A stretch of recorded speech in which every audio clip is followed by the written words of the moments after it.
no one does pop in, I'm just going to treat this as if it's a video anyway, because to be honest, I kind of miss it.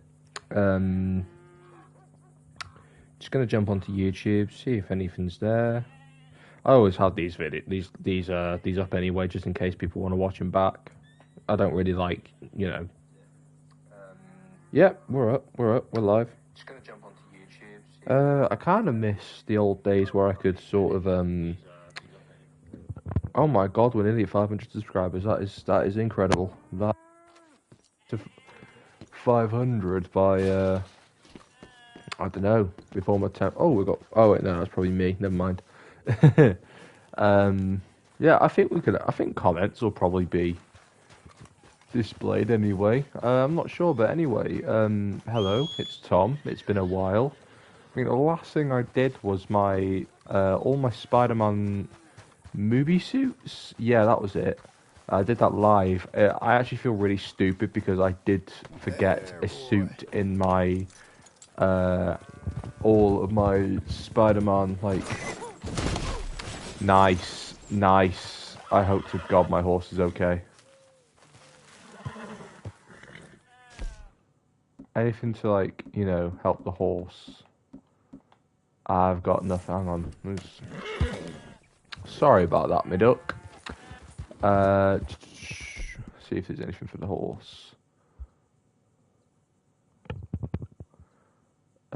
Anything horse?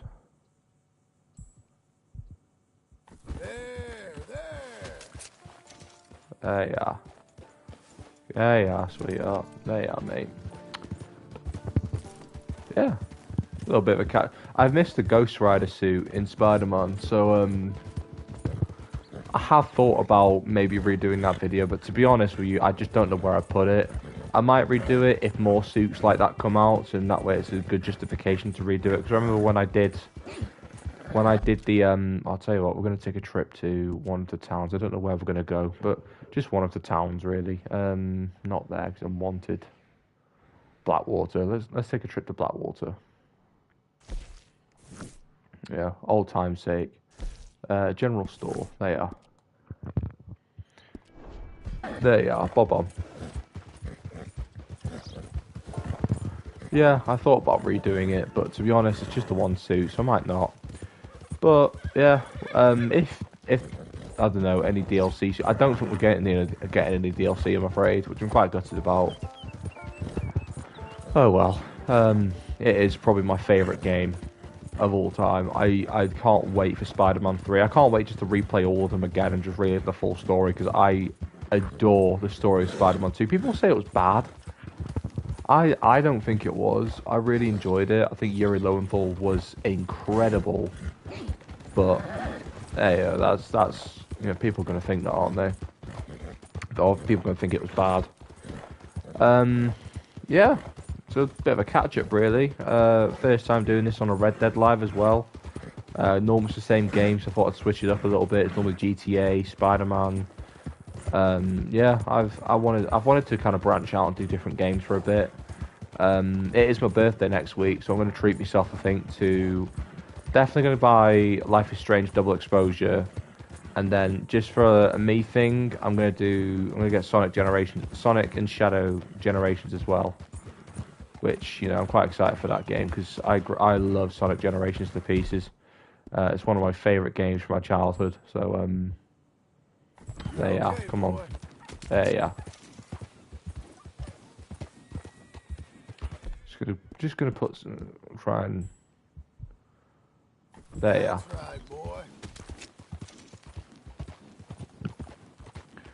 Yeah, 21 next week. I'm getting royally messed up for it. Try to keep my language clean. Oh shoot, I forgot I have a bounty. Okay. Okay, we have a bounty, never mind. But yeah, I'm very excited. My 21st next week. The last birthday I'm probably going to make any sort of effort on, from being honest. Or last one of my birthdays, of course. I think the next big birthday after that... I mean, 25 is a big birthday, and my brother's turning 25 next year, but terms of my own, I feel like my 25th will be it. But like major birthdays, I think my dad's 50 soon. In 2 years, so you know, obviously I'll, you know,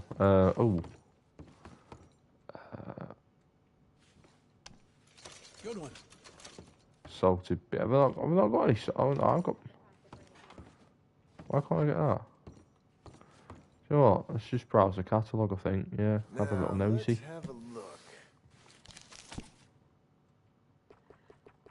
Get some horse care quickly. Just a bit. Horse reviver. Buy some of that. Buy some of that. Buy some of that. Some of that. Some of that. Good deal. There you are. Get some weapons, I think. Hang on, gun oil. Much appreciated.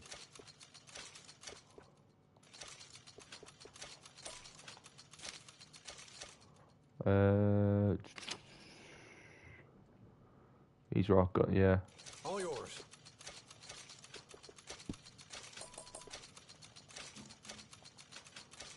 Yeah.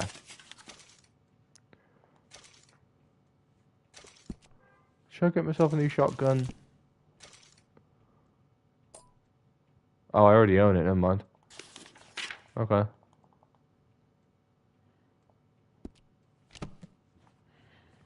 Yeah, Great. That's all fixed. play, that's another thing. Yeah, I'm quite excited for that. I'm doing my first ever Shakespeare show. I have been thinking about making some kind of content on that, but from being perfectly honest, I think it's good industry practice not to sort of reveal my what I do as part of my trade and as part of my craft, especially with role preparation and audition prep. I thought about it, I really wanted to, but then I was like, hang on a minute, I've not even finished professional training yet, so it doesn't really feel like a good idea to start. You know, keeps this whole town fed. a magician never reveals their tricks, so I don't really want to, you know, give away my sort of trade. Oh. Oh. Jog on. Wait. Gotten down. And let's talk. Sorry to hear that. Yeah. I am going to do a video which meant a lot to me, to be honest with you. I'm going to do that, I think, in the new year, because I have a big announcement coming in the new year, which is going to sort of, it's going to change the whole direction this channel and this page really goes towards, I think. It's been a long time coming. Obviously, you guys know that I've not been a consistent YouTuber or like, you know, streamer or anything like that now for quite a couple of years. Since sixth form, really, since my A levels. I did the odd bit here and there at uni. You know, coming up to the end of my degree now, and I don't really think it's going to go back to the way it was. I don't particularly want it to. I think maybe when I end up, you know, in a place of my own, I could end up coming back to it. But I do have a big announcement coming. I'm not leaving. That's just to clarify that. I'm not leaving. I'm not going anywhere. But I will be switching things up in quite a detrimental way. We'll probably end up using this as a bit of a platform as well as a form of promo. But I'll come up to that in the new year. I think in the new year I'm gonna have a big sit down video. I might even do it so that it's a webcam or like a face.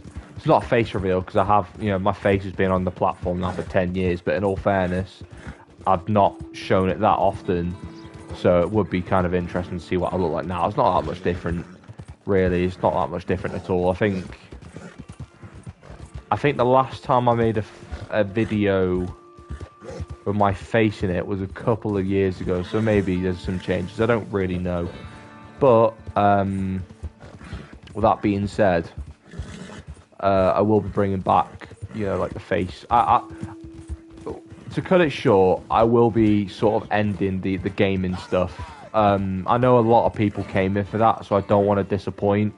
I may do like the odd gaming thing every now and then. Like I'd love to I will be continuing with the Telltale fight scene series like that.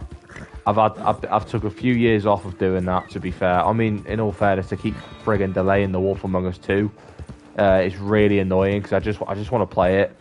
I just want to play it and see how the story continues. But they've delayed it that many times now. I'm just like, okay, is this game ever going to happen? Same with Batman Season 3. Yeah, I feel like I've had a couple of teasers for Batman Season 3. I'd love to see that. But it just depends, really. Like, I don't particularly see it happening. Whoa! Hey, come back! Oh no! Let's go, boy.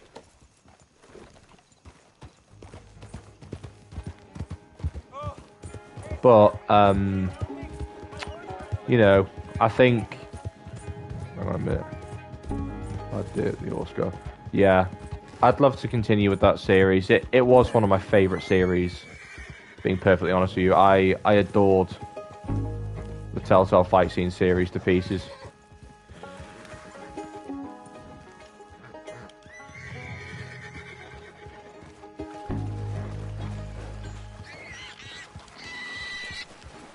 Let's jump on this horse. Oh, goodness sake. Come on, come on. Okay. There you are. Right. Yeah, like, I forgot what I was saying. Let's go with this now. Oh my god. I did not see that at all.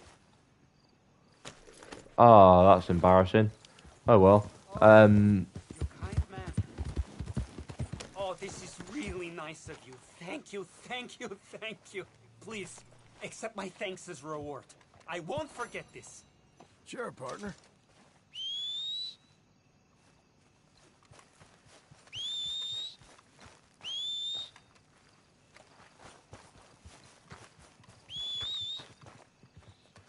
Yeah, that's me horse. Yeah. I forgot what else I was talking about.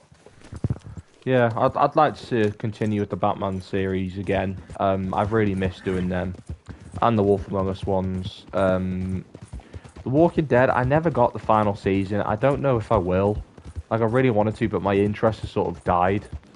So I'd have to have like a drawback for it.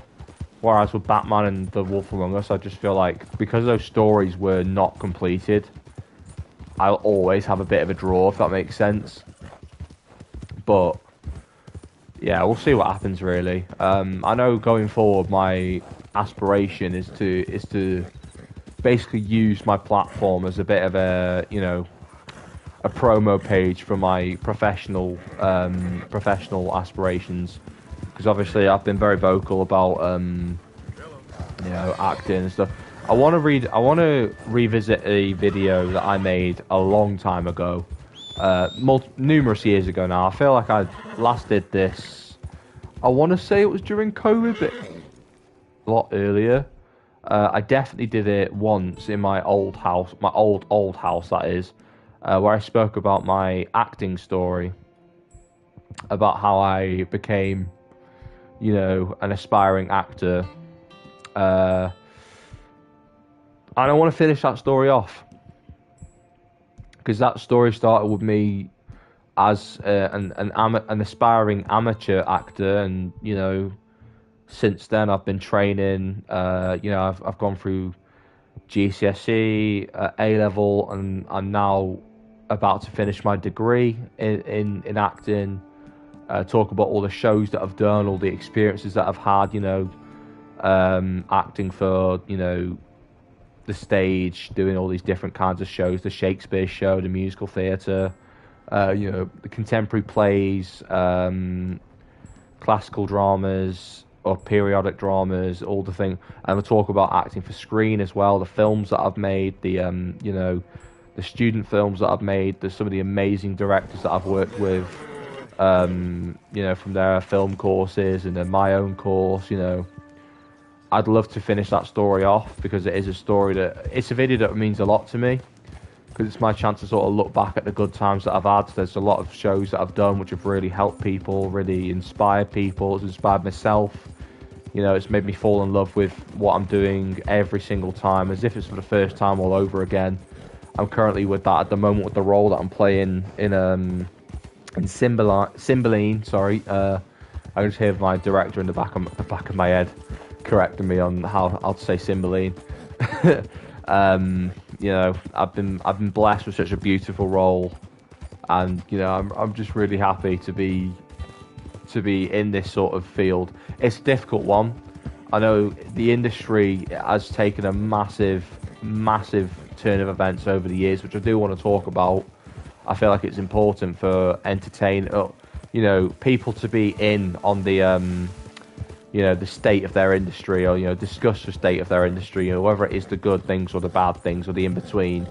You know, talk about the good things that have come from the entertainment industry, and then also the really bad things which are problematic. You know, I feel obliged to in a way as well, because I am actually a registered equity member. So, you know, I have signed up for that union. I know I'm only on a student membership at the moment, but you know, it is important. You know, we are blessed with having a union dedicated to the entertainers business, or the entertainment business. You know, it's so important to be in. You know, that's pretty cool, the theatre. To be in on the conversation and all of that. But with that being said, you know, I don't want to ever get too political, if I'm being honest with you. I've made a couple of videos in the past talking about there's one in particular which I don't regret making. I made it back in 2021 about the Euro finals versus between England and Italy. I'm a big football fan. I watched the finals this year as well. You know, especially with Spain. Yeah, I've watched them. I enjoyed it. Yeah, I was disappointed with the outcome, but I didn't feel like I had to make another video on that, because you know, the last time I did, it was because racist arseholes were thinking it was. Oh shoot! Oh shoot! Oh god!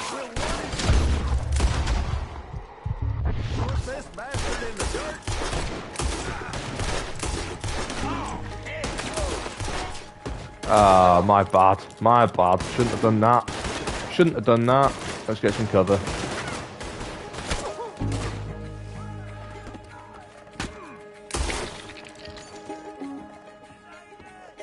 Oh my god, that is a ridiculous bounty. God damn it! Oh, Jesus.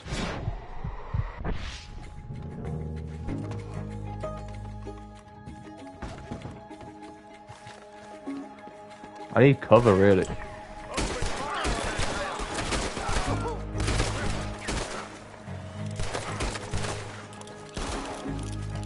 I just need cover, and then I can try and fight them off. For as long as I can, at least.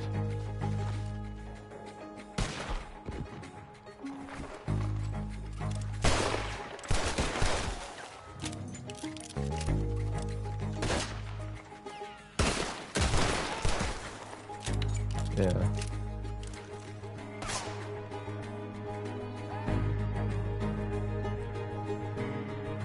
Right, this guy's going round. He's playing it smart.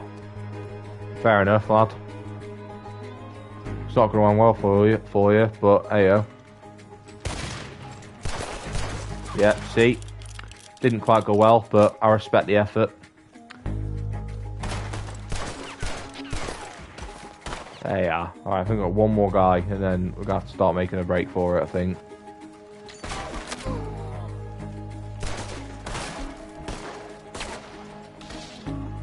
Oh, shoot.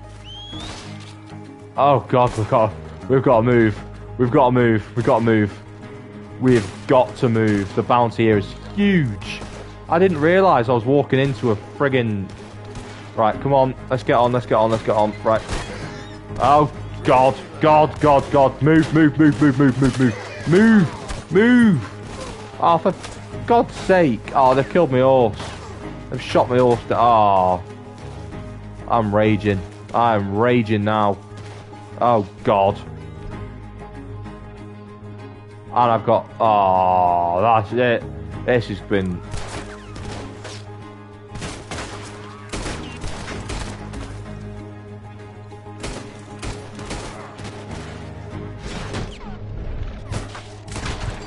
Oh, cracking shot. Fair play.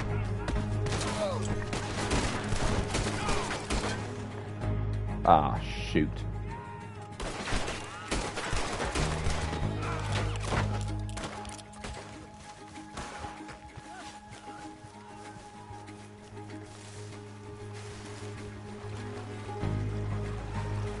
Can I not? Oh, I can't get these boats, can I?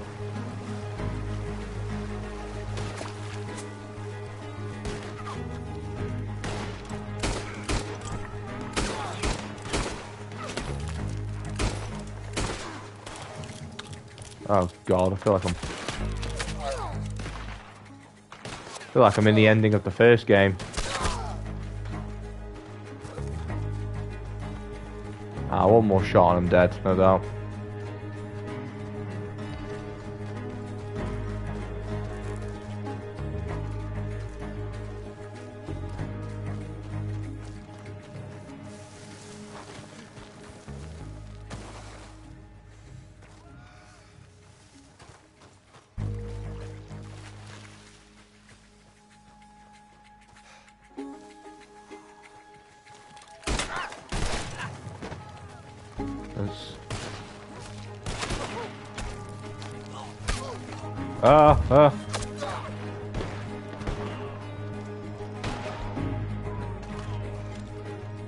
I want to pick up that gun.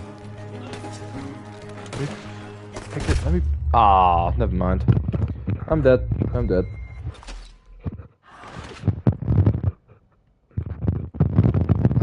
Yeah, I forgot what I was talking about before. I do apologise.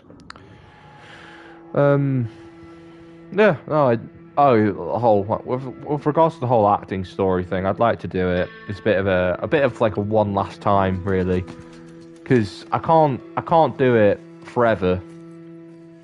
Because obviously, if I'm aspiring to go into the industry, then I can't really.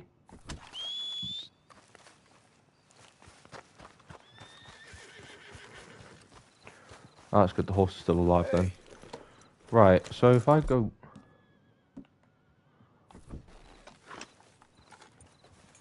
No, right.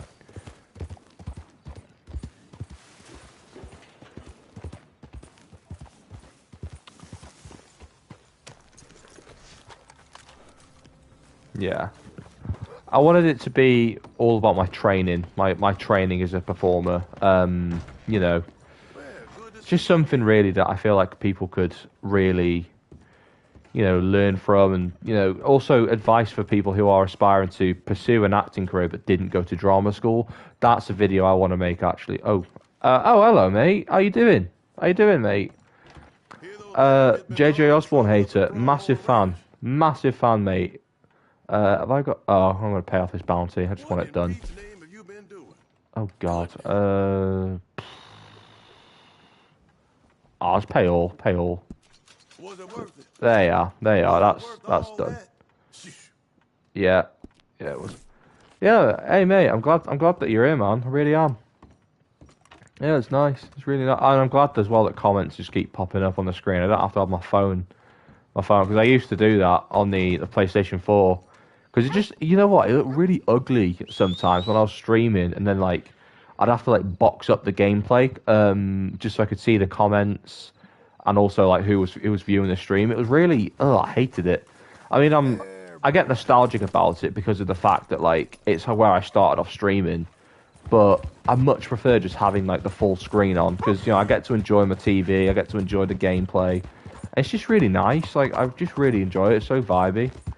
But yeah, that is another video I want to make, like how to pursue, you know, professional acting training without having to go to drama school. Because I'll tell you, the one thing that I am like really, really happy about with you, I'm happy with my uni experience altogether. I've had I've had a good 2 years. It's been a lot's gone on, which I'm not going to get into, but like generally, I've had a good experience. But I feel like it's important for those that want to pursue an acting career, but just either cannot afford to go to drama school, or they don't personally feel like they've got, you know, the really like unhealthy, dangerous tropes that I feel like a lot of drama schools advocate, and you know, I'm living proof of that. Like I don't look like the kind of actor that's coming out of drama school,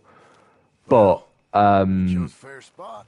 I feel like I've become I don't mean to just like toot my own horn here. I really don't at all. I like to try and be as modest and as, you know, humble as I can, but I feel like I've become a good actor, a better actor than I was before going to uni, without having to go drama school, which, you know, I feel like for me that's as good as, in my opinion. Like it's a video I want to make because I feel like there's such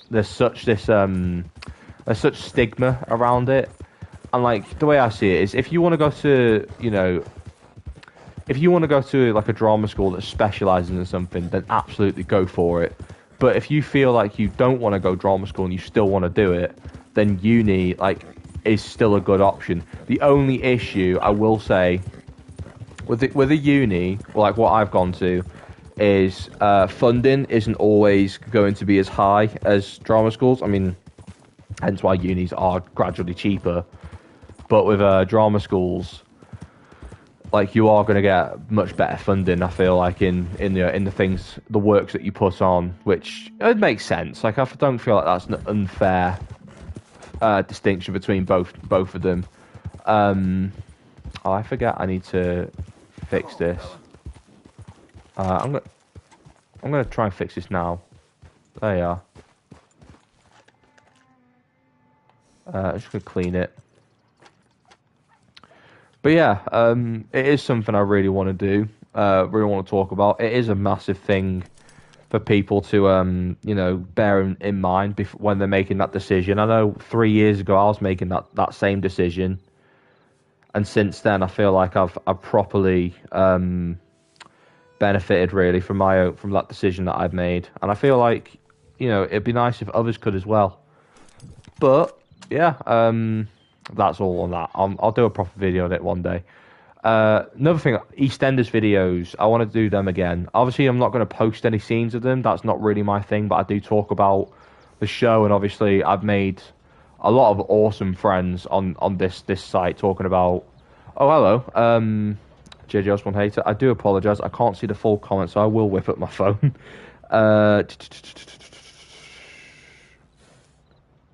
Haven't played Red Dead 2 in ages, and I agree with you about drama school situation. Thanks, mate. I really do appreciate that. I like how people can like understand where I'm coming from. I feel like that helps make the point clearer. Yeah, I will do a full-on video about it. I feel like it's a really good bit of information to talk about, and, you know, maybe help people reassure their choices if they are planning on going to, you know, pursue this line of work, because it's not an easy decision to make. There's a lot of background, a lot of people that are going to try and sway you to not make that decision. So you've got to be firm, and you've got to be honest in what you want to do. And, you know, I feel like it's great. You know, it's great when you follow your heart. But I do want to make more soap related content as well. You know, talk about EastEnders again, because I've missed it. I really have. I really have. It's a show. I love EastEnders to pieces. It has massively gone downhill, in my opinion. And all right, I'm going to talk about this briefly. JJ Osborne, if you're still here, mate, please give me your opinions on this as well. The Carter family funeral pictures. A lot of people saying it's Linda. A lot of people saying it's Mick. Either way, it's not how I wanted Lee and Nancy to come back. I love the Carter family, right? They are my favourite family in all of soap. For me, the Carters they're my Dingle family. They're not the Mitchells. They'll never be the Mitchells. They're not the Beals. They'll never be the Beals. But they are my go-to EastEnders family. They were the family that I was watching when I first started. nearly 10 years ago. In fact, 10 years next February since I started watching EastEnders. And, you know, the fact that Lee and Nancy are both coming back, you know, Johnny's back, but it's not the way I was hoping that it, you know, for a funeral, for me, it signifies someone big's going. And who is the last remaining original Carter? Linda. You know, Shirley's gone, Mick's gone. I hope Mick comes back. I really do. But at the same time, I feel like realistically speaking, Danny Dyer, he's become that successful since leaving EastEnders, which personally, I'm so happy for him for. You know, I don't know the guy personally, but Danny Dyer, he's had a massive influence on me, you know, my life, me as a person, me as, you know, an actor with my career. I'm so pleased that bloke has managed to really make it work for him since leaving EastEnders. I've seen a lot of arseholes who work for the press in particular just slander his name, say that, oh, this show's been axed, that's been axed, his travel series has been axed. It's like, yeah, but look at what he has done. He's done Mr. Big stuff, he's done Heat, he's done, you know, he's about to do Rivals as well, which is a huge novel by Jilly Cooper. You know, he's proper made it work. He's doing season 2 of Mr. Big stuff already. That's going to be a big commitment going into 2025. You know, I don't think we'll ever see Mick Carter come back full time. JJ Osborne hater, I am gonna read your comment now, mate. I don't think he'll ever come back full time. I'd love him to, but you know, I'd love to see just one more Mick Carter scene. I think. Completely agree, mate. When I started watching EastEnders by myself in 2014, the Carters were my favourite family. I don't like how they have to come back for a funeral, though. Completely agree with you, buddy. Completely agree. Honestly, like, there are some things from those set photos which I am actually really excited for. I think the big one is seeing Lee, Nancy, and Johnny back together again. We've not had that since 2016. All three of them have come back in separate different intervals. Obviously, we had Lee come back in 2019 and 2020.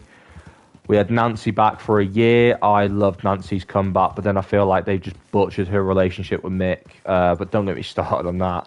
And then also we had Johnny come back this year. I'm so happy seeing those three together again because I thought they were such a sweet dynamic. You know, they were a trio.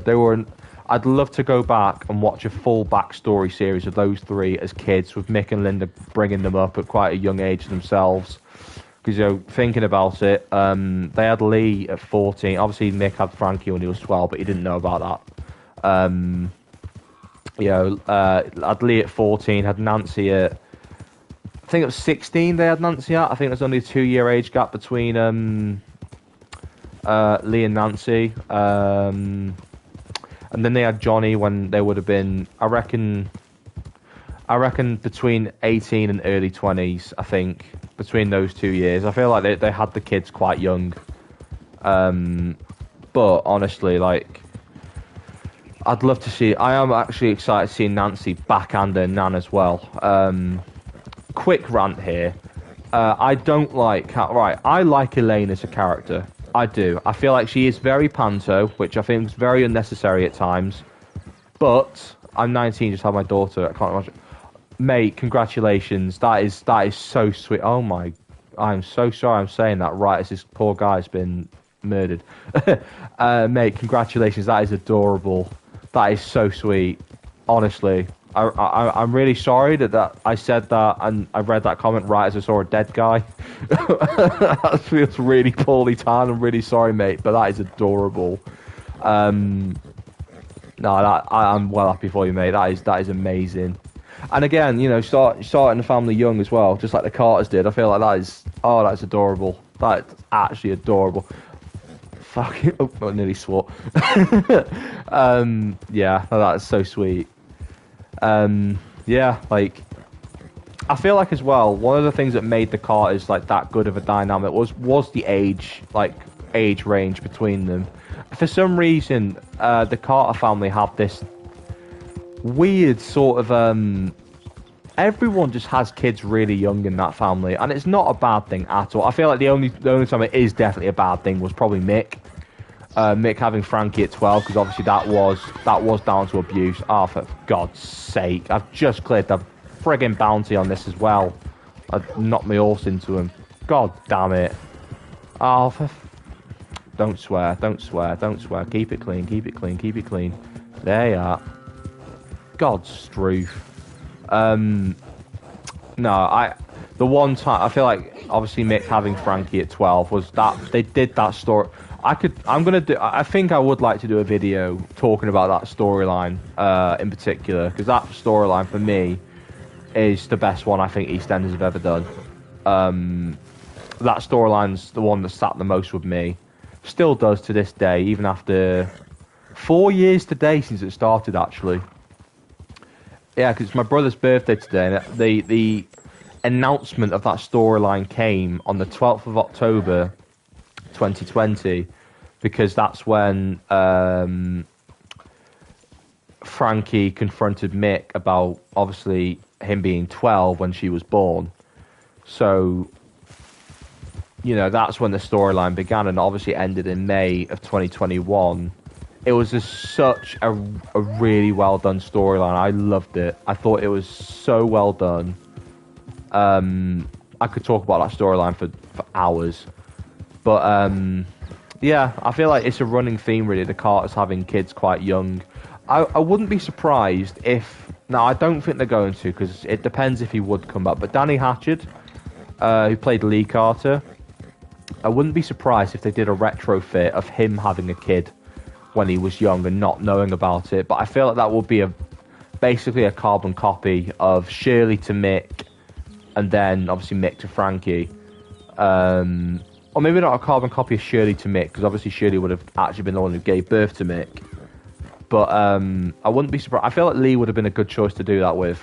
Nancy is unrealistic, if I'm being honest with you, and Johnny would also be unrealistic, because obviously Nancy would have probably dropped a kid when she was having the whole sterilization story, which I hate the way they did that, by the way, because they first of all, they just dropped it, and also they tried to make it like they were so anti-sterilization, Nancy being sterilized, when it's her choice.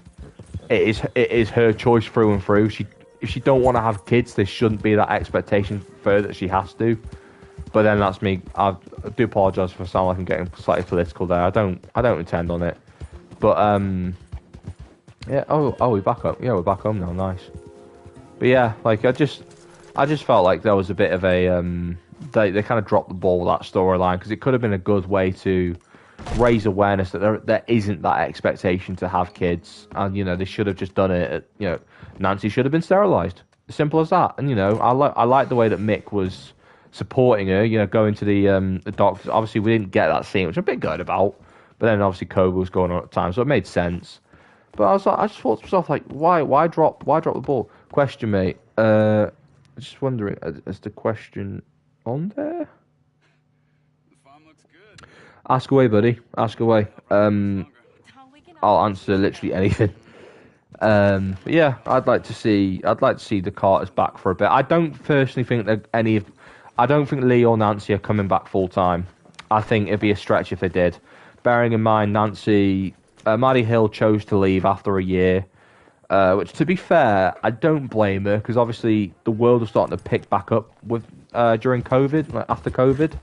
So I feel like she came back specifically for the job security, which, as much as I love Nancy, I respect Maddie Hill as a person just for doing that. If it was that, do you think Nancy and Zach were a good fit? Oh, multiple. Do you know what? I think they were. Up until Zach forced Frankie to lie about the accident. I actually thought, do you know what? These two, they've got good chemistry. I think they made it work after they reconciled. And then obviously Zach cheated on Nancy with Sam, and then that basically sparked Nancy's exit, which that really did my head in. I think they did originally, and then the writing team just sort of screwed it over. I feel like Nancy and Zach could have been a good Lee and Whitney type dynamic at first. Again, I actually really enjoyed Lee and Whitney as well when they first got together, and then I think with the whole Whitney fancying Mick type thing after the whole Ryan situation. That relationship just fell apart because then obviously Lee cheated on Whitney with Abby, and then obviously, you know, the depression story. Which again, the depression story I thought they did amazingly, but I don't like how they treated Whitney's character during that. You know, the whole pressure into getting the flat and all these different things really. I think just ruined Lee and Whitney's dynamic. Just like how with Zach and Nancy, like they had a lot of potential. They had so much potential to be a good couple and a good fit, and I feel like they really could have gone the distance. But the writing team, I just feel like wanted to just get shut of them, which I didn't like. I didn't appreciate that at all. You know, although we did get a cracking punch from Mick on Zach. I'll give that. I feel like sending that relationship downhill. You know, did give us an incredible scene from Danny Dyer where he smacked the crap out of Zach. Amazing punch, by the way. Absolutely loved it. Anytime Mick threw a punch in EastEnders, I thought it was just amazing. I don't actually know which one is my favourite. That's the question I'll ask, actually. JJ Osborne Hater. Which of Mick's punches were your favourite? Because I'm torn between three. I think definitely three. The first one on Stewart. The third one on Dean. On Mick Stag Do, and then the one on Max Brannon. But then there's also some other fantastic ones, like the one on Neville, the one on Zach, the one on Gray. That was a good one. Mick's last punch, that was great. Which other ones did I really enjoy? The one on the Prisoner when he knocked him out cold. Yeah. That was a great. That was a great one as well. When he broke the Prisoner's fingers as well. I could do an entire... I'm probably not going to, but I could do an entire video alone on Danny Dyer's fight scenes as Mick Carter. I thought they were absolutely fantastic. I thought, in terms of like how well put together they were, I think they were on par with like the classic days of Phil Mitchell's fight scenes, and even the more recent ones from 2022. They were good, but I feel like prime Steve McFadden was something else really. Like his fight scenes... I think it has to be the first one, the Stewart out. Completely get you, mate. I remember I was buzzing when I first saw that punch. I was absolutely jumping for joy when that happened. It was such an awesome scene. I was 14 when I was watching that, and I remember just seeing. Seeing Mick just swing out with a beautiful right hook and Stewart just flying backwards. Honestly, I feel like had Mick have done that on any other character, they might have gone out cold. It's just that Stewart was a big guy, so he could take it. He could fucking take that blow from Mick. Sorry, I don't mean to swear, but like, that was such a good scene. And the sheer ferocity of it as well. It was such a. I've done stage combat now. I actually have. I'm licensed to do it. And it's not easy. It's not an easy thing to do at all. Like it's exhausting. But the sheer ferocity. I was 13 at the time, so I was working out a lot, so I could throw punches. Mate, that is awesome. That is sick. If you can throw punches like Mick, then honestly, you shouldn't ever have to feel worried about walking down an alleyway at night, because those were some fantastic, even like clearly choreographed, staged punches. They looked hot. They looked painful to be on the receiving end of one of them. They honestly, the thought of being hit by one of them makes my skin shiver a bit, because they were just the ferocity of them and the power and the fantastic. Considering EastEnders isn't an action-based soap, action-based drama, that is, it's a soap opera. They do know how to put together a crafty fight scene, which I have to give them credit for. I think it was awesome. I'd love to see Danny Dyer Mick Carter come back and do some fight scenes again. There's loads of characters I feel like he could put up a good fight against. I think he could put up a decent fight against Jack Brannon. I don't think he'd win, but I think he could probably put up a better fight than Martin Fowler did. Which, fair play, Martin did put up a fantastic fight But I still feel like Mick wouldn't beat Jack. As much as I love Mick and I love Jack, I feel like Jack naturally comes out on top. Same with Mick and Ravi. I love Mick to pieces, but if Ravi can beat Jack, who is arguably one of the toughest characters to ever graced foot on the square, then I don't think Mick stands a chance. I reckon Mick could probably get a punch in or two, like Jack did, but I reckon Mick can get one punch in. What, two? Ooh, okay. I've just seen, right. If you were a writer and you were hired to do Mick's return, how would you do it? Okay, I love this question, and I have to give a massive apology because I'm about to steal someone else's answer.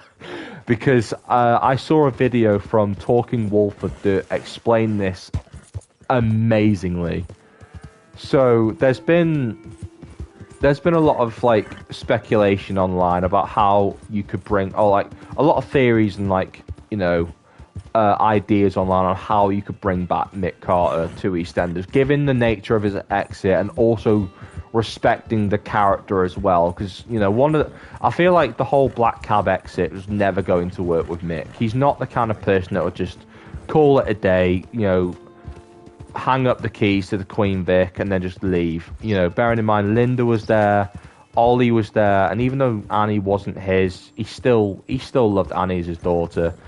What I would do is I would I'd slightly follow the amnesia theory, but I would go down the route of reintroducing Aunt Babe, and basically having her sick mind games exploit a vulnerable Mick, and basically just have her keep him held hostage for a couple of years, and then obviously somehow Mick finds out about, you know, Linda surviving. I'd have it twisted that in Mick's, you know, perhaps in Mick's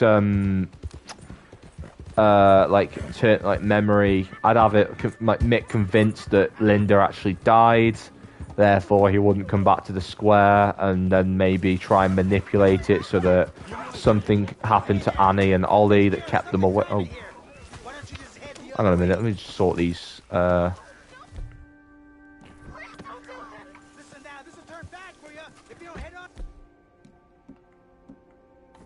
Let's sort these scumbags out. What the hell? Get fuck off, you sick scumbags.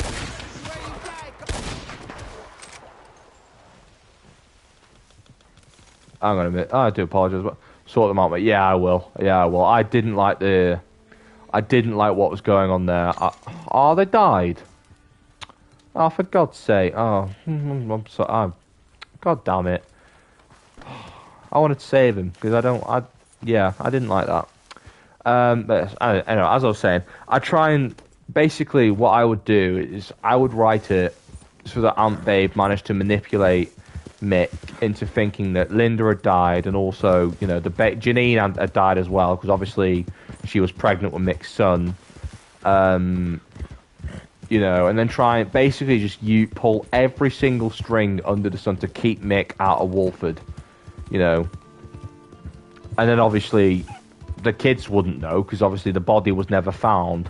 But then this is the thing, Talking Wolford explained it so well, even down to precisely where they were on the night of Mick's exit, which was around Dover time, which is where basically Aunt Babe ended up going to. You know, near Ramsgate, which, you know, the Carters are linked to there. So if anything, after Babe left Wolford in 2017, it's probably where she went back to. So there are ways you can do it and have it make sense.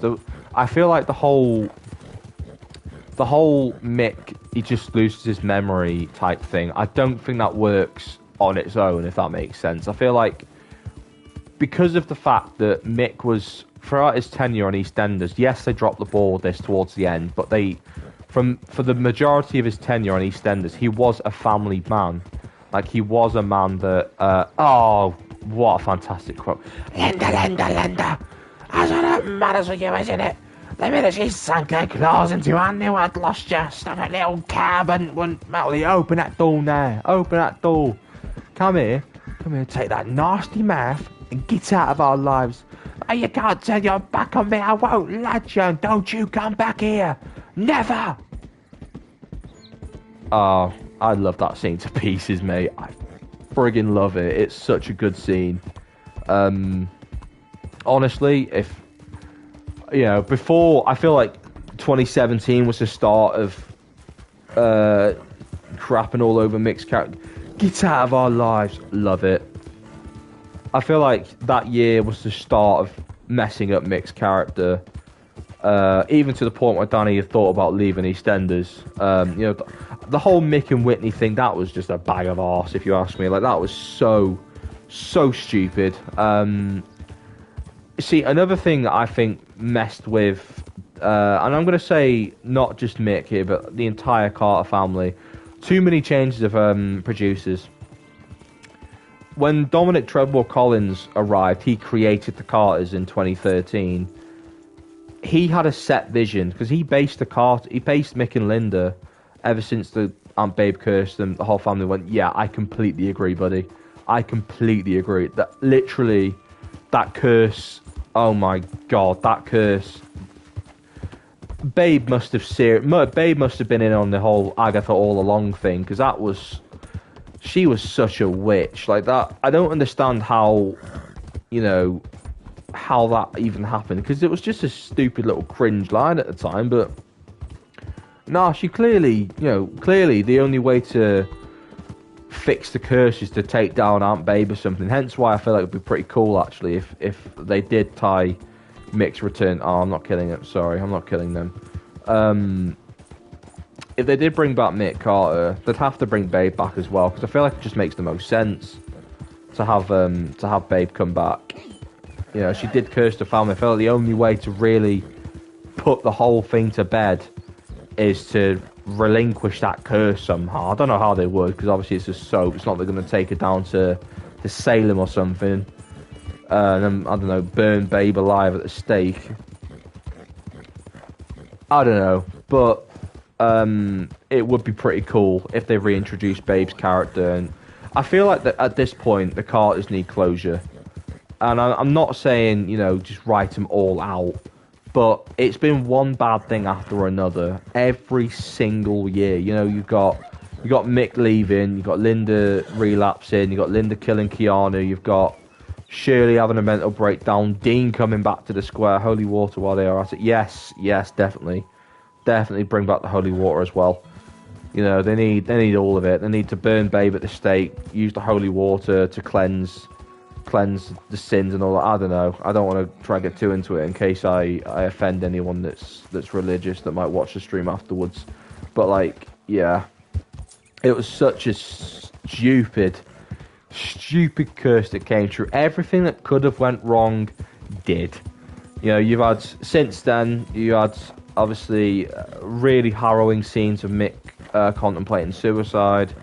You had Tina dying brutally by Gray, Shirley's breakdown, Dean's return. You had Mick going to prison. So many bad things that have happened. You know, Nancy nearly dying, getting hit by a car. Just, oh my god! Just like give the guys a break. I mean, the sexual abuse thing. I feel like, you know, that's sort of a grey area, because you can't really. I shot him in the head. How was he? I deadass shot him in the head. I don't know how he's still alive, but okay.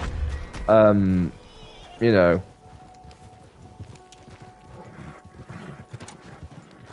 like, that happened years before. The only thing that happened was Mick found out about it, because obviously the abuse happened years before Babe put that curse on the Carters, like years before. So, in theory, you can't really do that, if that makes it, like, tie that storyline there. I mean, you can with certain aspects of it. You know, Linda's affair with Max. Oh, that was another thing that really did my head in. That made no sense. I'm sorry, like, even Kelly Bright had no idea what that was about. That was stupid. honestly, that was the final nail in the coffin as well for their marriage, for Mick and Linda's marriage. The whole thing with, you know, cheating on Mick with Max. I thought, how can you butcher a character that hard, and yet Linda still managed to survive another 3 years on the show? You know, I'm like, fair play. That is, 4 years really. Like, that is impressive. Like, that is actually impressive. Again, we don't actually know. Such a lame exit for Max. He deserved way better. I completely agree. Max was such a stalwart, iconic character as well. Like, he wasn't the original Branning, because I think the original one would have been Carol, I think, when she first came in. Yeah, Carol Jackson, because obviously she was Max, Derek, Jack, and Susie's sister. But Max was he deserves so much better. I mean, I'm glad they got the Julius theme and all that, but I just thought, what a piss poor ending. Like, he was such a renowned character. Some of EastEnders' most iconic storylines, you know, the Max and Stacey reveal, the revenge plot from 2017. So many massive storylines Max was at the heart of, and yet he just gets I'm not going to say the worst exit, because if I'm being honest, some of the exits in more recent years have been absolutely dog shit. Excuse my French. They've been utterly awful. Like, they've been, I think the worst exit that I can possibly think of.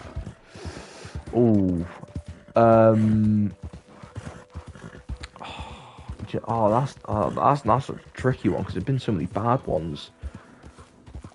I want to say off the top of my head, Isaac Baptiste in 2022. Yeah, 2022 he left. Yeah, Isaac left in 2022. He didn't even get an exit scene. He just walked out the Vic, and that was it. A dump loader off screen.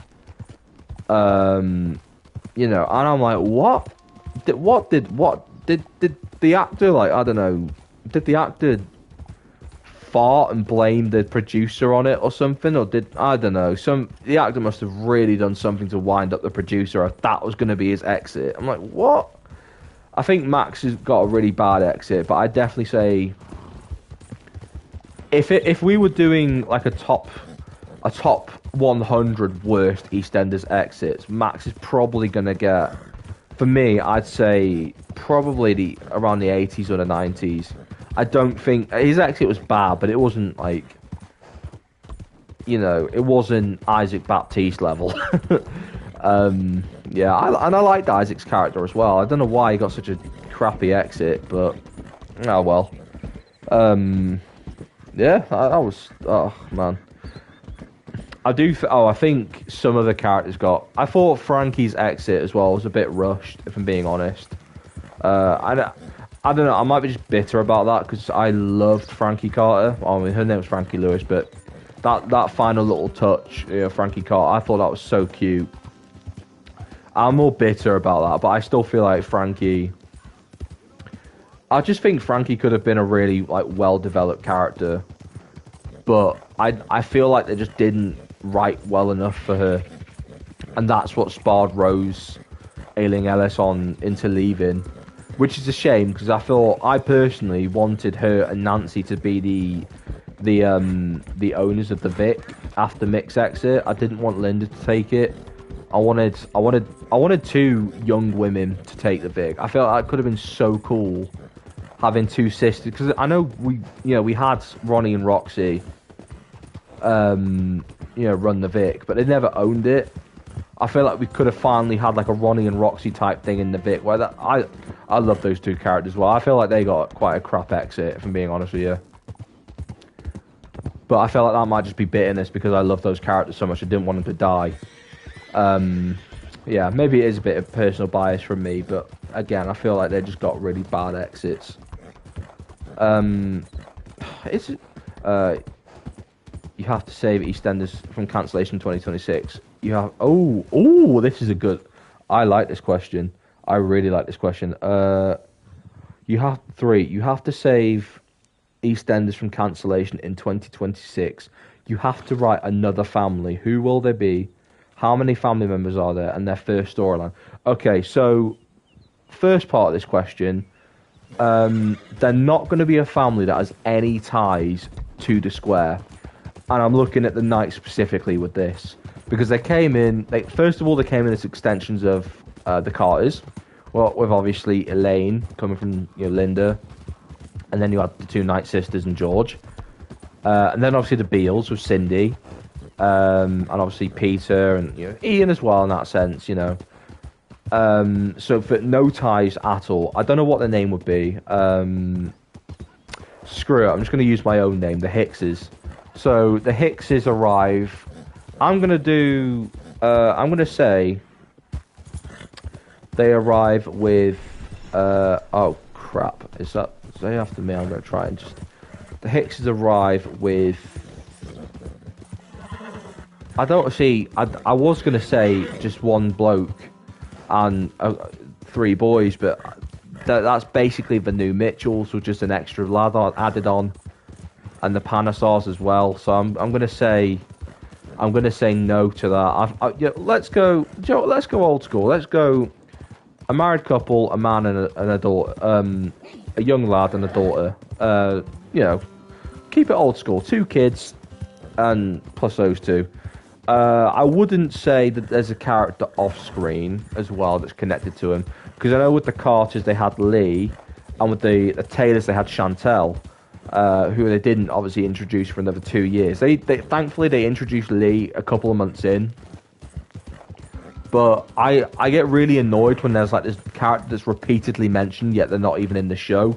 I remember they did that with Junior a lot as well. George having another son, or George having just a son in general, and they didn't introduce him for like another year until after they first appeared. I was like, well, why?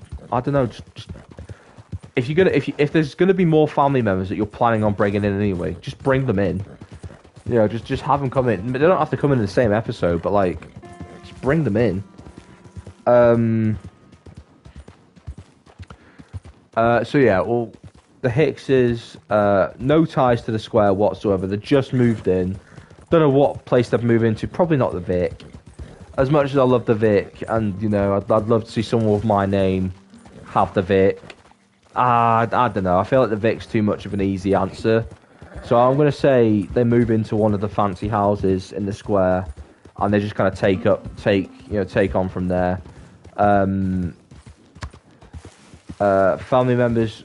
So we've established 4. A man, a woman, and then a son and a daughter, husband, wife, and then 2 kids.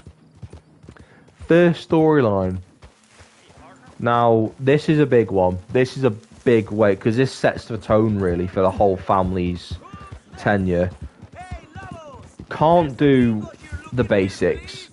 Not an affair. Honestly, sod the affairs. They are pathetic. I hate them. I hate affair storylines. They're the worst. I don't want to go too heavy with an issue-based story from the get-go, because I feel like that's a bit much. You've got to kind of settle the character in before giving them something like that. See, I like what they did when the Carters first arrived. They didn't give an issue-based storyline until, they gave it a fair bit of time since. Alright, can't do that. There you are.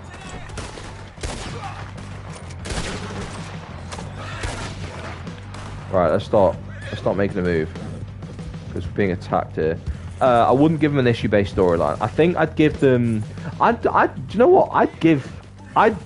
For their first couple of months, I'd make them really, really funny and really light-hearted, because there's not enough characters like that on the show, and I feel like the humor as well is too driven towards one type of demographic. I'm not saying I'd go for dark humor or offensive humor, but just stupid humor, really. The kind of humor that, really dumbest things can just be really funny and light-hearted.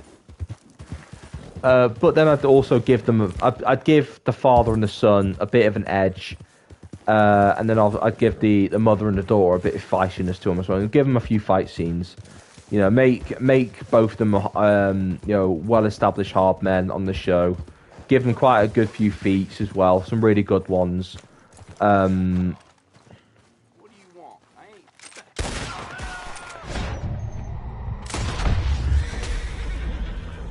you are. just in case. I thought they were going to attack me. So, you know, but I'd make him like really, really light-hearted. I think the first major storyline I'd give, probably something gritty, something dark. Maybe, I don't know, witness to a murder, or possibly, you know, some kind of attack storyline. I wouldn't say any like sexual assault storyline, because if I'm being honest with you, I can't, you know, can the family own a business? Now that would be a good shout. I would say rather than just buying a business, I'd say create their own business that will help them integrate themselves into the square, if that makes sense. You know, because there's so many. I feel like with so many like entrepreneurs on the show, they'll just buy a business, and that kind of, you know, gives them a link. Where I'd like to see an EastEnders family, you know, arrive onto the square, but rather than just buying a business, give them, like, help them build a legacy, make something that's unique to them. Obviously, you know, you might have to kind of tear old stuff down, but I'd say give them just make them start a new business. I don't know what I could think of off the top of my head, but like, you know, something that's different, something that's a bit, you know, a bit of an edge to it as well, you know. I'm not saying like a drug dealing business, because we all know that's just not going to last, you know. That might be a couple of weeks worth of entertaining content, and boom, the police will come in and they get shut down and go to prison and leave. That's a real oversimplification of it. But yeah, I feel like that would be quite cool. What about you, mate? What would you like introduce? Would you introduce a new family? But also, would you give them any ties to the square before arriving, or just none from the get-go? Because I know quite a few families have had that, where they've arrived with ties. I mean, off the top of my head, I feel like the Highways and the Carters, both of them arrived. Both of those families arrived. Not the Carters, sorry, the Highways and the Knights. Both of them just arrived with you know, ties to the Carters, really. Here's an idea, mate. Oh, okay. Let's have a quick look. Here's an idea, mate. They can probably end up having a feud with other families because they have to knock down some other stuff for their business. That would be a good shout. That would be a really good shout, I think. In terms of like family feuds, I'm going to be honest here. I feel like the Mitchells are too easy of a family to have them competing. Everyone goes up against the Mitchells at some points. The Beals, the Brannings, the Taylors, even the Carters. You know, even, you know, the Panasars. Everyone goes up against the Mitchells at some point, and I feel like it's just way too overdone. So ideally, if you were to introduce an original family, what would be the go-to like established square family that you have them go up against in a family feud, or like, you know, a blood feud or something between two families? Because I wanna say anyone but the Mitchells. I think the Brannings might be a good shout. The Brannings, if the Carters were still around then, you know, if I was to introduce a new character but had ties to, you know, an old family, I'd probably introduce a new male Carter. Because if I'm being honest, the only like decent Carter men were probably Mick, Lee, and Stan. Everyone else just kind of, you know, and don't get me wrong, I love the whole family, so I have no problem with them being like mostly a female family. But I'd like to introduce, well, I don't know whether it's like a distant cousin or something. I feel like that'd be cool, but I'd like to see a new male Carter. But yeah, like, I'd like to know what other families you'd like to see characters feud with.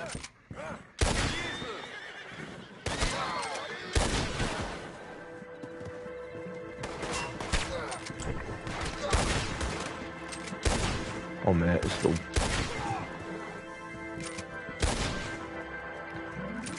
Crikey, you don't give up easy, don't you? There you are. Finally. Yeah, I'd say the Carters or the Brannings for an original family to go up against. But I'd like to hear what you think, because I think the Panasars are a good shout as well. But I feel like the Panasar dynamic is currently under a bit of a switcheroony, because obviously Nish is leaving, and then obviously, yeah, I feel like they're going to have to either bring back Kirat or you know, bring in someone new for that family, because I feel like it's just kind of, I think they're losing their backbone a bit. Yeah, I'd love to hear what families you'd have feud. I'd like to see more of the Moons as well, actually. Jake Moon came back for a cameo, and I liked his character a lot, and I love Alfie Moon. Absolutely love Alfie Moon. He's I hope he never leaves EastEnders again. Honestly, I hope he just stays on EastEnders until Shane Ritchie retires, because he's such a sweet character. I love him to pieces. Although Tommy Moon can jog on. I've had enough of him now. Have I got? Scroll. Use the other rifle.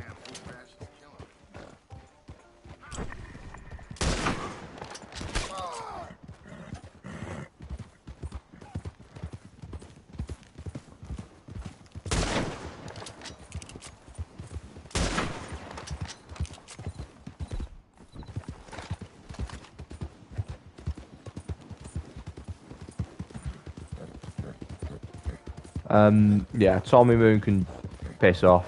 Again, excuse my language. I don't like Tommy Moon. He's a nasty piece of work.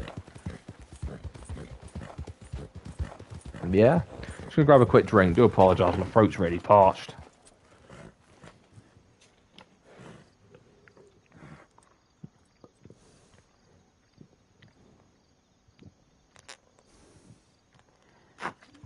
Oh, that feels much better. That feels so much better. Yeah, alright, mate. Here's my family. They're called the Gallagher's. Gallagher's. I instantly think of Oasis. Kane. Alright, dad named Kane, mother named Faith. They have twin sons, Jason and Preston, and their daughter named Elle. Oh, mate, that is so sweet. Is it L or L-E? No, I think it's L. Yeah, sorry for mispronouncing your daughter's name. That is so sweet. Honestly, I'd love that. I'd love to see a family like that. Total of 5. Yeah, I think 5 is actually a really good number. I know the Carters were established as a family of 5. They came in as a 4, but obviously Lee was, you know, it had already been set up that Lee was a member of that family. Okay. Oh, Ellie, sorry. Ellie from The Last of Us. Okay. That is sick. I love that. I'm a massive Last of Us fan. I was going to do a Let's Play of The Last of Us. In fact, I might actually still do. You know. Okay, that goes hard. That goes so hard. Okay, that's actually awesome. Fair play. Fair fucking play, mate. That is so cool. Ah, man. See, things like this give me baby fever as well. Like, I'm like, oh, mate, I want the same. I want the same. Like, that is so sweet. I actually played Last of Us Part 2 as well, back in the summer. I actually really liked the game. I didn't like how the whole Abby killing Joel thing, and then obviously you spend half of the game as Abby. Wasn't a fan of that, but I thought the game itself was really cool. But yeah, sorry, I lost my train of thought. Yeah, that is so cool. Oh god, is someone being kidnapped? Oh Jesus. Here's a question for the Gallaghers, the Gallagher family. What would be the family that they feud with first, and would the dad be a hard man, if that makes sense? Or would the dad and the boys be? And obviously, would you give the women the family fights as well? Because I think that would be pretty cool.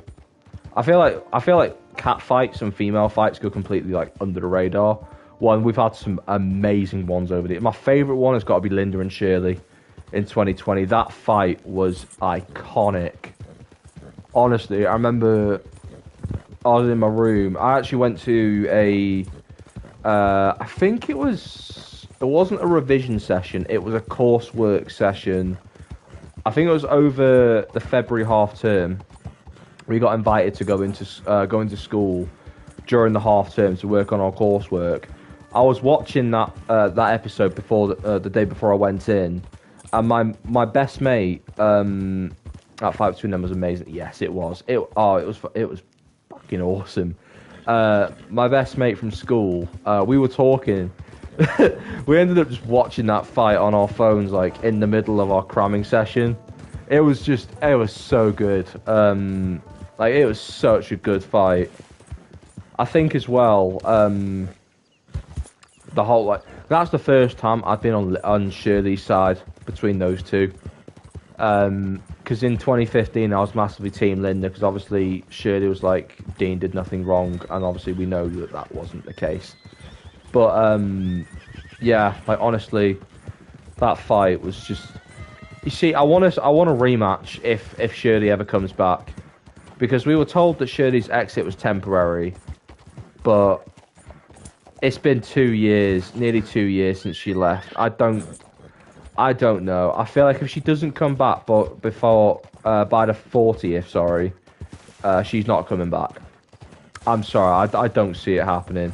I feel like it might be one of those cases where, kind of like what happened with Felix Westwood on Hollyoaks and Richard Blackwood, where Richard Blackwood went on a break, and then that break just kind of became a permanent exit. Because in all fairness, as sad as the exit was for Shirley, it was the most fitting. Like it really, really was. It was the most fitting. Because I don't think Shirley was ever gonna stay for the kids, knowing that they've got Linda. I just don't think that would make the most sense. You know, I think at a push, you know, she might have came back for a couple of episodes, kind of like what the most recent returning cast are doing, like what David did, and obviously Chrissy. Which, by the way, on a sub note, I think these little returning like character things they're doing, these week-long returnees, I think are absolutely brilliant. They've been the only thing I think that made the show watchable since the trial, the sixth trial. Absolutely love David's comeback. You know, smacking Junior across the face. Oh, it's so needed. That was so needed. I hate Junior Knight. I hate him as a character. I think he's such an arsehole. A sleazy little slime ball. I was so glad he got smacked in the mouth. But Chrissy as well. Chrissy coming back. She got a good slap on Sharon. You know, I thought, what an awesome little twist. Their first storyline. Okay, actually have a fake name like that. Oh, okay. Called the Prescotts. Kane is imprisoned in jail. And they are forced to move to the square after Kane has lived up. Okay, after insulting an inmate. That is pretty cool. Move. Yeah, it's alright, mate. It's alright. That is a really neat storyline. I like that. Because you're setting the tone up nicely. You know, Kane is not a bloke to be messed with. I like that. I really like that. I feel like you're instantly going to get some cracking interactions there between, you know, Kane and another established character. Kane and Jack, the go-to. You got a classic cop versus an ex-con. I feel like you're in for a treat there. Kane and Ravi, oh my god. Imagine what would happen if those two went up against each other or joined forces. There'd be a deadly duo. Like that would be really cool. That's a neat idea. I'd like to actually see that actually happen. Yeah, and the Prescotts as well. I feel like it's a good fake name because it might throw people off actually, because people will think, oh, is he related to Oh, wait, hang on. No, never mind. I was thinking of Nathan Prescott from Life is Strange. No, there was a Prescott from No, it was Preston, wasn't it? Yeah, the American kid that Michelle had the affair with. That was weird. That. Oh my god. But you know, you are gonna get people like interested with that, and you can make the two sons as well quite tough. You know, I feel like it was good. It was good having like a patriarch of the family, but then two really strong kids. I feel like with that, we only got one, of course, but with the Carters, I always bringing up the Carters here. That's just my go-tos. Ah, sugar lumps. Shut off. I hate killing animals. I really do. I'm not a vegetarian or anything, but there you are. Ah, shoot. Jog on! Go oh, you little...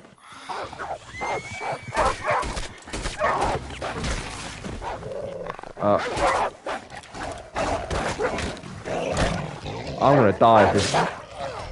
Yeah, I died. Jason has an affair with Amy, so he feuds with Denzel.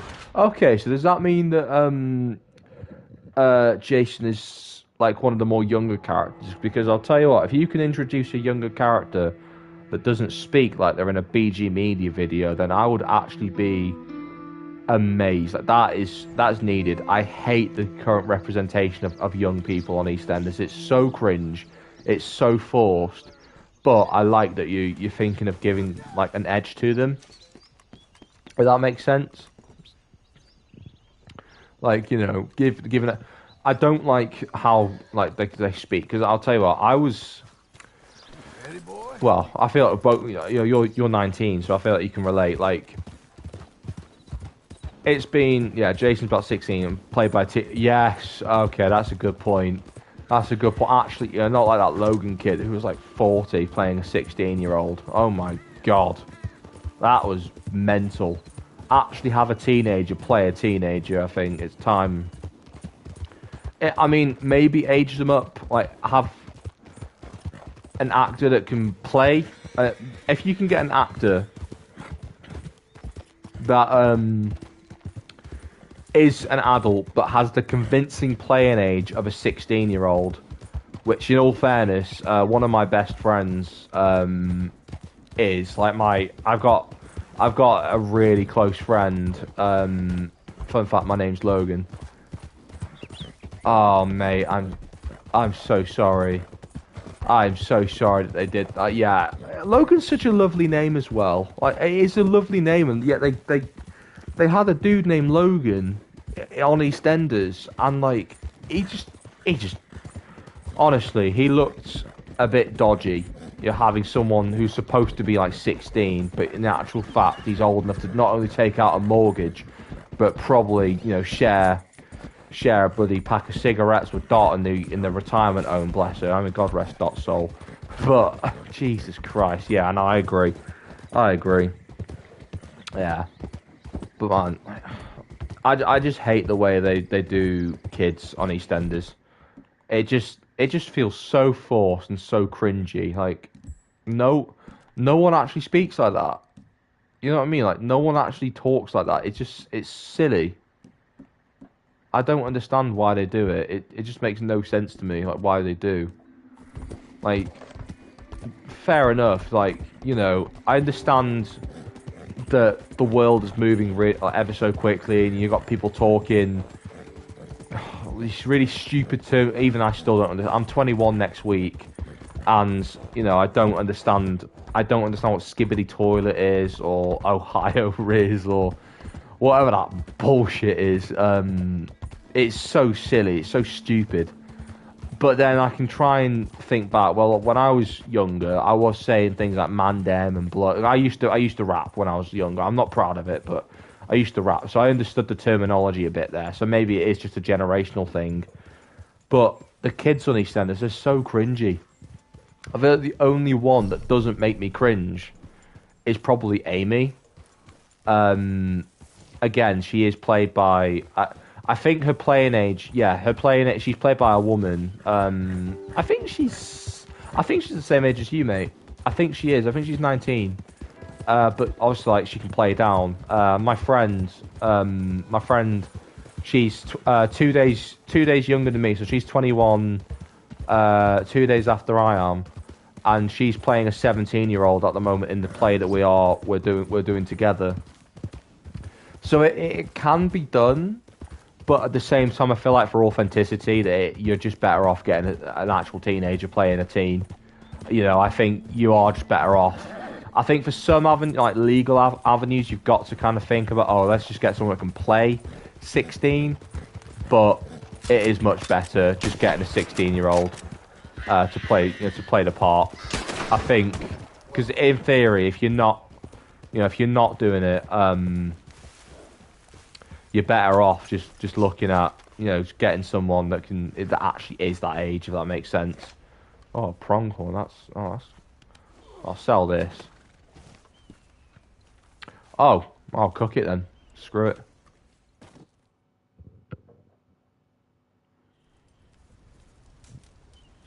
Yeah, why not cook it? But yeah,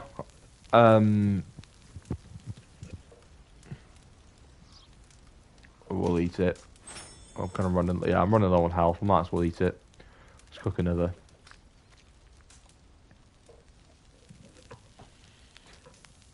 Yeah, I'd like to see EastEnders actually, properly represent, kids as well. Like, in an authentic way, not just make them all gobby, cocky little scroats that you just constantly want to backhand, which I don't endorse, by the way. I don't endorse it. I'd love to see Tommy Moon be taught a lesson, but that doesn't mean I want to see him get the crap beaten out of him, because even though he is a nasty piece of work at the moment, he's also still a child. So it's a very tricky, tricky thing to think about. Kane v Jack Part 1. Ooh. Let's read this, because you mentioned Jack, and I friggin' love Jack.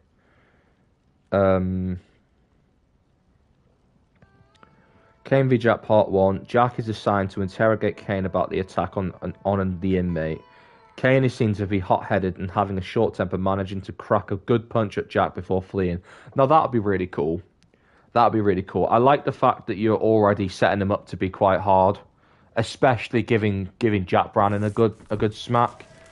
Because the thing I love about Jack is that he can take a punch as good as he can give one. I feel like the one time where obviously that wasn't the case was when he fought Ravi.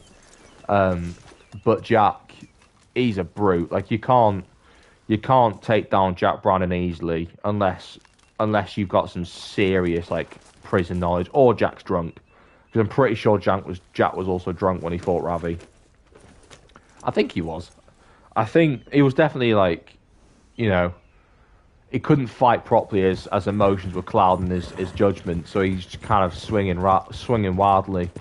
But with that being said, Jack is an excellent first choice to introduce a hard man in with, because Jack is that tough of a character. It doesn't matter if Jack takes a loss, it doesn't even matter if Jack beats your character as well. Like, if Jack, they get a punch on Jack and then Jack ends up winning the next fight, it doesn't matter, because you're still introducing the character that's got that same backbone that can manage to drop an established hard man like Jack. So, either way, whether Jack beats you or you beat Jack, it's still an impressive thing to do. Because if you can hold your own against him, if it came to it and you tried to punch Jack and he just beats you and knocks you out cold, then that's kind of you're always going to be in the B or the D tier, But with that being said, I think if you can take on Jack Brannon, you've set out a great character. Oh, wow. Okay. Kane v Jack Part 2. Jack is furious to see Kane out and about of jail after assaulting him, and they have a brief fight leading to Jack accidentally hit Denise in the middle of the scuffle. That's pretty good. Out of jail. Sorry, mate. It's alright, mate. It's alright. that's pretty cool. I like it when you get. Obviously, I don't endorse violence against women or children, but at the same time, it's a very natural thing when you've got two blokes fighting it out, and then the woman gets clocked. And I mean, it happened with Den and Dennis, Den Watson, Dennis Rickman.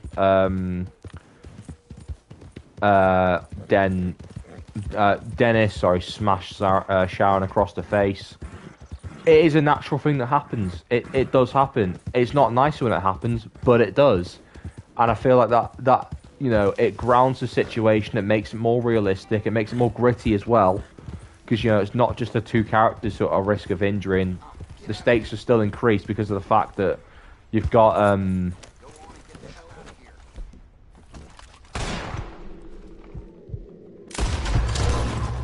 there you are. You've not just got Denise.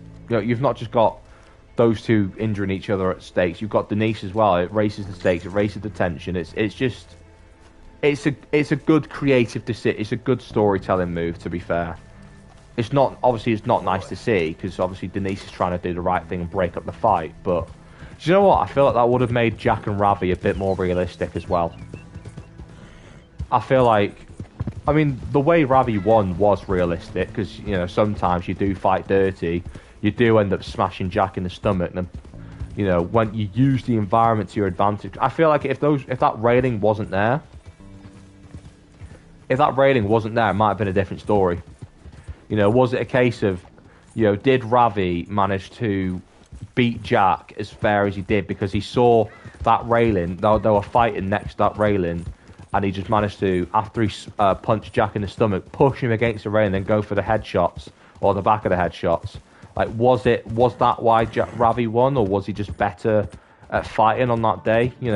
This is why I'd love to see those two fight again. Because first of all, they are fantastic actors. They know how to sell a good fight scene, which is the most important part. If you get two actors which can't do fight scenes, don't ever give them fight scenes. It's a credit to. It's a credit to any actor, whether it's Danny Dyer, Scott Maslin, Steve McFadden, all these different characters. If they can do a fight scene, then it's a win. Jack v. Kane Part 3. I'm liking where this goes. I'm just going to answer the full comment. Jack is furious about to see Jason and Amy kissing in the middle of the square, and Kane comes to the rescue, so which leads to Kane getting arrested again. Okay, I like this. It's a very good, well-structured storyline as well. You've got multiple different beats because you're involving the kids as well. It's making it more of a family feud in that sense. So it becomes, rather than it being Kane Gallagher versus Jack Branning, it becomes the Gallaghers versus the Brannings, and I like that. I really do. I feel like you can add so much more to it. Add more characters. Add new characters, add returning characters, get them in on the feud, For shits and gigs, why not have Max return and have an affair with Faith? Oh my god, because then you can get Kane versus Max, and then Kane versus Max and Jack. That'd be awesome. That'd be awesome, mate. That'd be so cool. But I like it. I agree, mate. I was shocked to see Ravi beat the crap out of Jack. He was getting his ass handed to it. Yes, ass handed to him, shocked me. Yeah, it was a massive.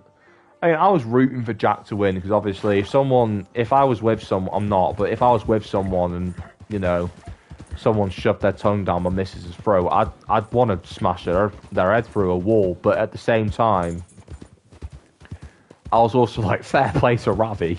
He's the one in the wrong, and he's took the W. Like, fair play. That is big balls maneuver. And then he had the cheek to beg Jack for help when Nugget went missing. I was like, oh my god, how disrespectful can you get? But yeah, it was a cracking scene, and I don't feel like that scene knocked down Jack as a hard man at all, because he landed two solid punches on Ravi. Like, he really did. And also, I feel like Jack still redeemed himself anyway for beating Martin. He beat Martin in the fight, and he never lost his bottle as well, because when, Denise was trying to expose Ravi for killing Randir, Jack was telling him to back off. He wasn't bowing down to Ravi at all. Even despite taking... I remember commenting on... I think it was one of Danny May's videos about... I think it was Jack and Denise versus Ravi in September of last year. I said that Jack's probably taken much worse beat. I mean, he has taken worse beatings than the one Ravi gave him. He was kidnapped by Phil Mitchell's henchman in 2019 when Phil thought that he was sleeping with Sharon. You know, Jack's taken so many beat, and bear in mind he was a police officer. That was how, you know, it was that storyline that caused Penny to be paralysed from the waist down.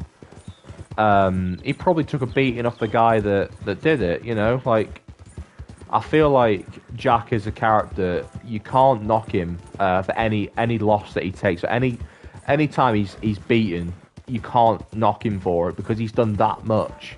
You know, in his prime, even now when he's pushing, I think he's in his 50s now. I think, like, he's done that much. You can't really like knock him for that. So, like, I'd love to see. Oops. Someone take a shot at me. I don't know if they did. I'd love to see more characters go up again. I want to see Jack fight again, to be honest. He should have kidnapped the whole square. I'm pretty sure everyone went through Sharon. Oh. Yeah, I agree. I completely agree. Do you know what? I feel like one of the only people that probably didn't go with Sharon was probably Mick, and that's only because, well, I mean, there's no reason why. Just the writers decided not to pair Mick and Sharon together. But I do agree. Basically, the whole square's gone through her, which is quite funny. It was quite funny, if you ask me. Yeah, it was quite. That was one hell of a story. Like, oh shoot, I didn't mean to do that. Yeah, I forgot where I was going with that, but yeah, I love Jack as a character. I think the day that Scott Marsden decides to leave for good is the day that EastEnders loses, in my opinion, their best hard man. I feel like Ravi is the hardest, but well, Phil and Jack are the best, if that makes sense. Like, they have the most entertaining fight scenes. I feel like Jack actually, he gets the best fight scenes because of the fact that the writers allow him to lose. They allow him to be hurt, you know, and that only makes him stronger as a character, because it's not how, you know, it's not how you win, it's how you take a loss and you come back from it, which Jack has done every single time. I mean, even the fights where Jack was originally losing, I mean, you look at the fight with Sean in 2019, he got decked with an awesome two-hand combo, an incredible two-punch combo, and Jack got straight back up and went for it, you know. Even then, Sean was managed to overpower Jack, get him off him, kneed him a couple times, and Jack knocked him down with an epic right-hander. Like, the writers are not afraid to give Jack a beating, which to me is like, that's what makes him such a good character, because he's not untouchable. I will say, even though Mick is my favourite, I feel like there were too many occasions at one point when Mick felt far too untouchable. I think for about 2 years, I think Mick felt way too untouchable. It wasn't until 2018 where he started to actually, you know, he took beatings. You know, he got battered, he got shot by Halfway, he got battered by Aiden, he got roughed up by Stuart as well in their fights. He got beat up by the prisoners. Like, they actually managed to make Mick, you know, a bit more three-dimensional because of the fact he could take a beating. I feel they make Jack more realistic, unlike Phil. He has almost the same amount of plot armor than Steve. Oh yeah, Steve Hay from Hollyoaks. Oh god, I completely agree. How the hell do you survive a bloody car explosion? You know, being inside of a car that's just been blown up. How do you... Jesus Christ, that was ridiculous. No, I agree. I feel like Jack doesn't have as much plot armor, if any, really. I felt like the only plot armor he really had was probably the 6 storyline, because obviously he was a suspect that was, you know, potentially going to die, but obviously he didn't. I actually thought Jack was going to die as well at one point. I was really scared for him, but no, he didn't. He came back. He came back strong. Ooh. Getting blown up. Yeah, I agree. It was ridiculous. Like how you know, desperate are you to keep an actor on the paycheck that you can't, you know, give them like any kind of like stakes whatsoever? It just felt silly, if I'm honest with you. Like, it felt really, really silly. Like it just kind of relieved, you know, you can't really get any kind of, you know, emotional connection, like, you know, fearing that it's going to die. At least with like you know, at least with Mick, there were occasions like, oh, is he gonna die? You know, oh crap, oh god, that was quite dangerous. At least with Mick, like, there were times where, you know, the fight with Dean in the lake, like, oh, is he gonna die? Is he gonna, you know, he's not a strong swimmer. So it was actually a surprise to see him come back from that. But getting blown up in a car and still surviving that, Jesus. And they didn't even make it, you know, try and justify it by having him lose any limbs or anything like that. Because at least, like, you know, some explosions you can survive, but to be completely unharmed, other than a stupid coma that was already, like, completely relegated by the fact that the show was having a year-long time jump anyway. It's like, oh, that makes no sense. Yeah, that was silly. That was so silly. I'm still being shot at, so I'm going to try and get these guys off my back.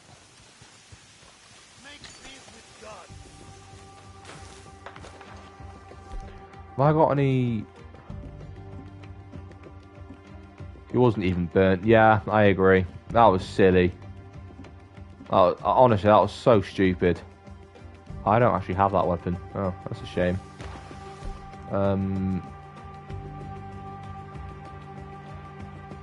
Yeah, I'll go for this one.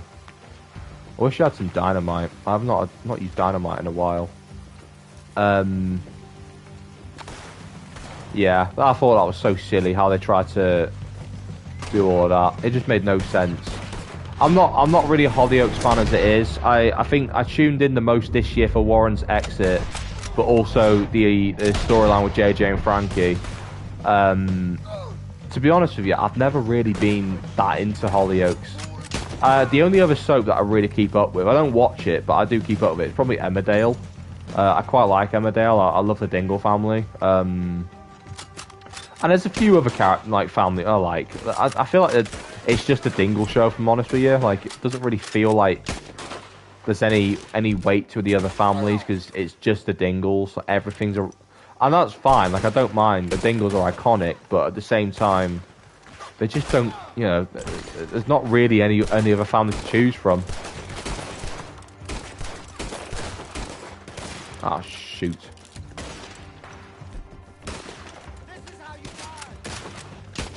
There you are. Good headshot.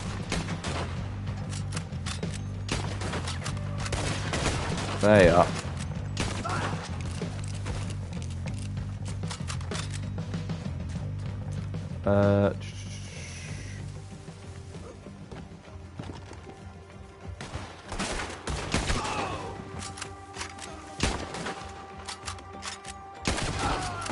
There you are.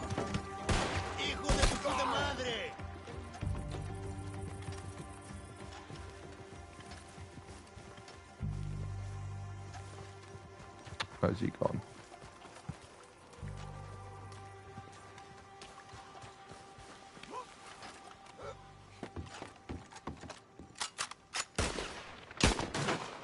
Alright, let's chase down this son of a bitch. Oh, come on, down you get, down you get. Why is this thing slowing down? He's just legged it. He's just legged it, okay. Nasty business. Oh, Del Lobo, oh, okay. What time are we on? Oh, it's only 10 past, sorry, 4 past 10. We can go for a bit longer. Yeah, 1 second, just gonna have a quick drink and just check some messages.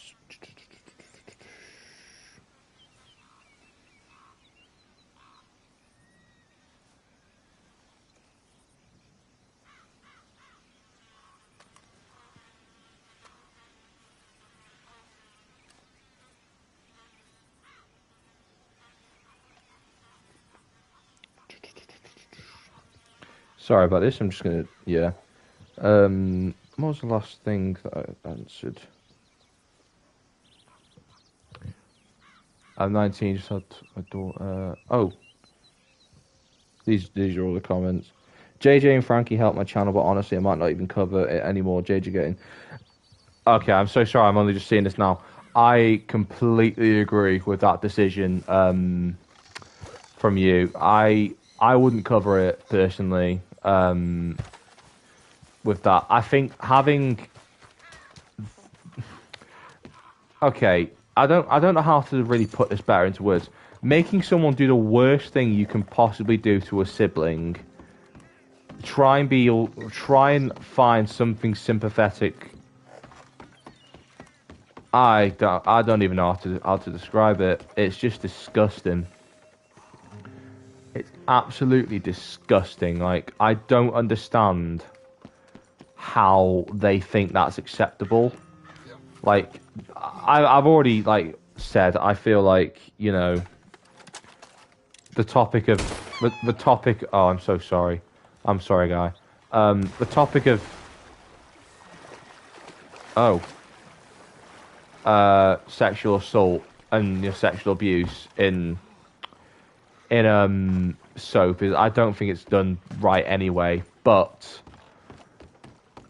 having someone do that and then trying to give them redemption by giving them leukemia is just a bit, yeah.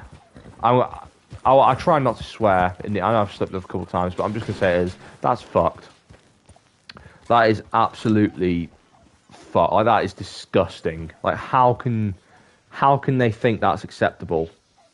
Like, I don't understand it at all. It is revolting that they think that's okay to do.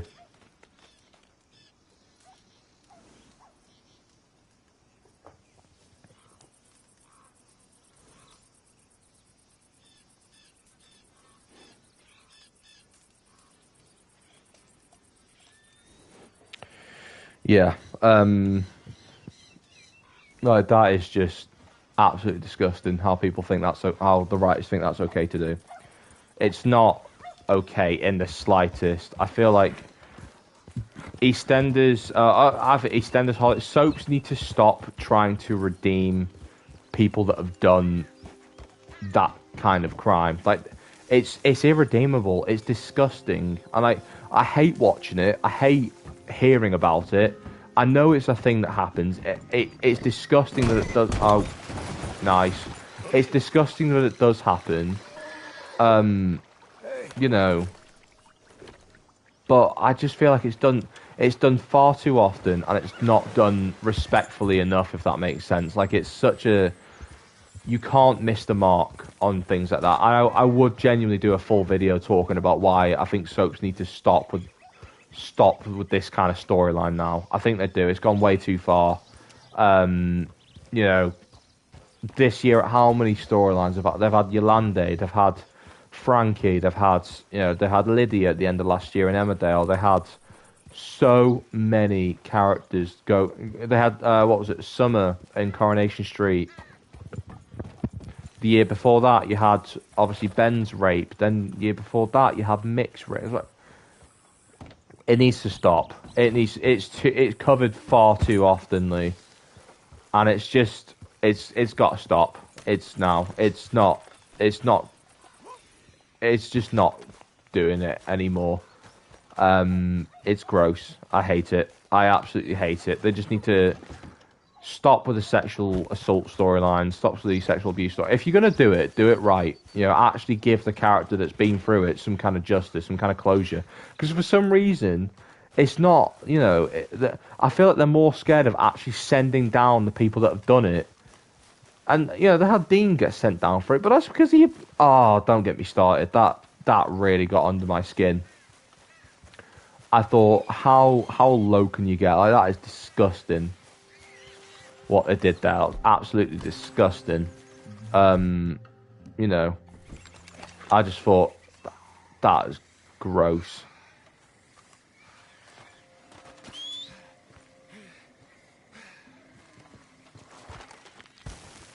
Oops, I fell over. Yeah. Any more comments come through? For some reason, they're not. For some reason, oh, the fight between. Oh yeah, that was the old one about Ravi and Jack. Don't know why, but they're coming up on my screen, but they're not. I nearly lost the channel over this storyline. YouTube deleting my videos that had over 1,000 views overnight because it featured sexual content against mine. Like what? You see, I get that. That is ridiculous. Thing is, YouTube is fine with Hollyoaks uploading the clips themselves, but when other people do, I'm like, okay, they change their tune-up. I'm like, well, that makes no sense because all you're doing, you're not even posting your like, it's not even like your original content. You're covering content off of the storyline like that. You know what I mean? Like, you're not even, yeah. Oops. Like, I don't know, I just find it really, really silly. You did mention Coronation Street as well, and how they did it. Corey did it terribly, they made nearly all the men in the storyline terrible. Why? The women who wrote that storyline are so misogynistic. I agree. I agree. I feel like that my favourite storyline that I think accurately represented, you know, the fact that it's both was Mick's storyline with Katie, and then Ben's storyline with Stella. I thought that was really, really like, because at the end of the day, women can be just as abusive.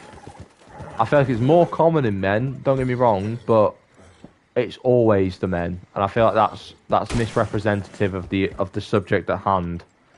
If that makes sense. Like, I feel like it should just be an even, like, you know, they should tell it from multiple angles. Don't just tell it from the same perspective every time, because it's not a generalized matter, if that makes sense. Like, every time it happens, it's so like intimate and personal to the person it's happened to.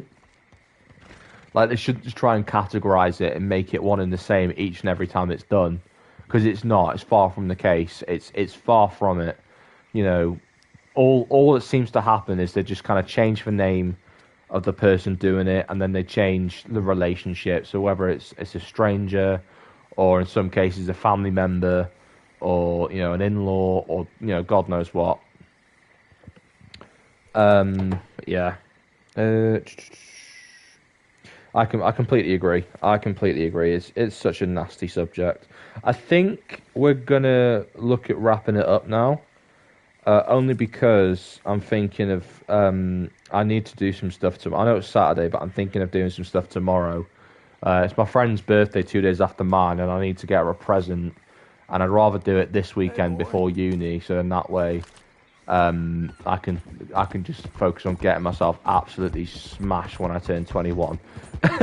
But JJ Osborne hater in particular, I want to say a massive thank you to you for joining the stream. I want to send all of my love and support to you and your family, especially your beautiful baby girl.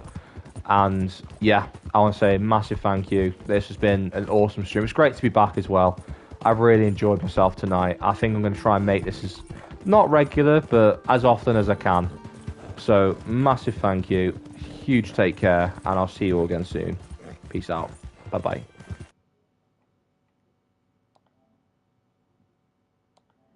Nearly 2 hours.